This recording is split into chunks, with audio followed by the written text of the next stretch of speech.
Nagsimula ang lahat sa eskwela, nagsama-samang 12, sa kalokohan at sa tuksuhan, hindi maawat sa isa't isa. Madalas ang standby sa cafeteria, isang barkada na kay saya. Laging may hawak-hawak na gitara, konting udyok lamang kakanta na. Kay simple lamang ng buhay nun, walang mabibigat na suliranin. Problema lamang laging kulang ang datong. Sana napunta ang panahon? Sana nga ba? Sana nga ba?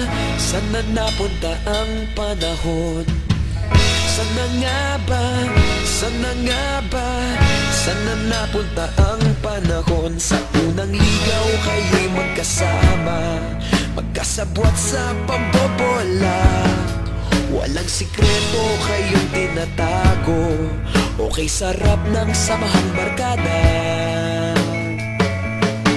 Nagkawatakan na sa kolehiyo, kanya-kanya na ang nilakaran.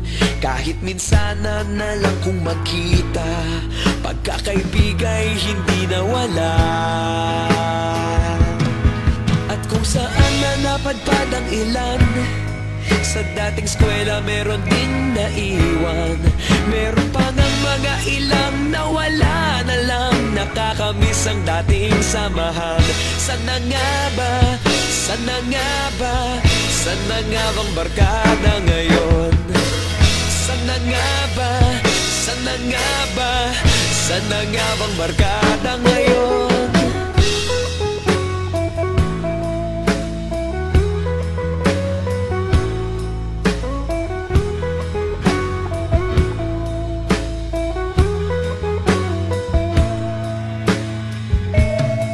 Ilang taon din ang nakalipas, wala pa sa aming tatay na nagsusumikap upang yumaman at guminhawang kinabukasan.